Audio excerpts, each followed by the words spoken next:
Leaving the planet of Coruscant in her J-Type Starship, Padme Amidala failed to notice Obi-Wan Kenobi aboard, her mind focused upon what had happened to Anakin Skywalker. Eventually landing on the lava-covered planet of Mustafar, Padme rushes out to greet Anakin.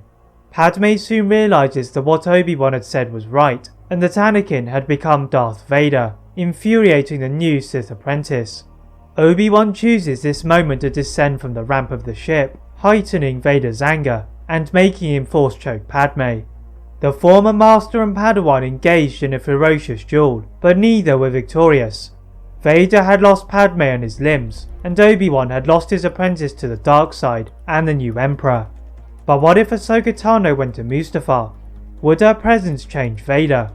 Well, this story, made in collaboration with the YouTube channel Darrel's Wonderland, is about to reveal those answers. The link to his channel and his version of the story will be in the description below. Captain Rex was gathering parts to repair the Y-Wing as he watches Ahsoka in the distance, wearing a cowl and standing before the helmet-marked graves of dozens of clone soldiers. Holding a lightsaber, she hesitated to drop it, as the Force was telling her to hold on to the weapon. Choosing instead to walk back to the Y-Wing, Rex was finished with repairs on the ship in R7. Leaving the planet, Ahsoka managed to find the code for Bail Organa, and his hologram appeared. Ahsoka informed Organa of what had transpired, and also told her that Captain Rex was with her. To her surprise, Bail informed Ahsoka that Obi-Wan and Yoda were with him, and he sent her coordinates to his location. A short while later, Ahsoka and Rex regrouped with Bail on the Tantive 4. As they got off of the ship, they were greeted by the Alderaanian senator, along with Obi-Wan and Yoda. The survivors have no time to spare, and go straight to the Jedi Temple to disable the beacon. As the Tantive 4 landed near the temple entrance, Ahsoka, Obi-Wan, Yoda and Rex are dropped off, whilst the ship departed and headed to the Senate building, as Organa was requested for a special meeting. Obi-Wan and Yoda were soon busy cutting through the clones, whereas Rex set his pistol to stun the incoming clone squad, and Ahsoka used the Force to push some clones away, knocking them unconscious. After the group finished of the clones, they proceeded inside, and Ahsoka was the last one to enter. Looking back at the entrance, she remembered the moment where she walked away from the Jedi Order, but steeled herself to venture within its walls again. The sight which greeted them shook them all to their cores. The floors and corridors were teemed with both bloodshed and bodies, ranging from Padawans and Knights to Jedi Masters. The Jedi Ahsoka and Rex had to quickly regain their focus, as clones were swarming around them. Running through the temple, they decapitate the clones and run to the temple's security station to try and warn any surviving Jedi to stay away from the temple. But viewing the security recordings, they witness a horror which overshadowed the purge on the rest of the temple. The unmistakable figure of Anakin sighed through the Jedi, then bowed to his new master Darth Sidious. The Jedi Knight Anakin Skywalker was gone, and had been replaced by Darth Vader. If Obi-Wan could not bear to watch, Ahsoka's usually confident self had been completely shattered, and Rex represented a figure of disbelief. Yoda looks on with a tinge of sadness at what Anakin had turned into, but still asks Ahsoka and Obi-Wan to find Vader.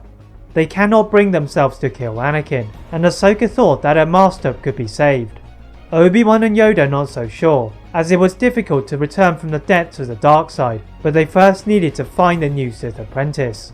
The trio are forced to sneak aboard Padme's J-Type Starship against her wishes. Landing on Mustafar, Padme rushes to Anakin, and Obi-Wan makes a move from his hideaway to pursue him, but Ahsoka and Rex stop him, instead peering out of the roof of the ship.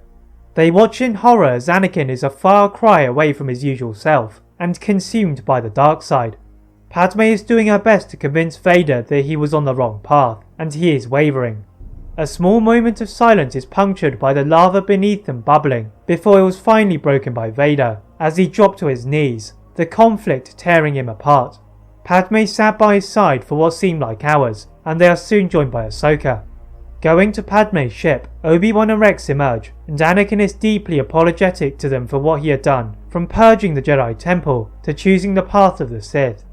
Obi-Wan forgives Anakin, but his forgiveness would not save the galaxy from the Sith until they dealt with Palpatine.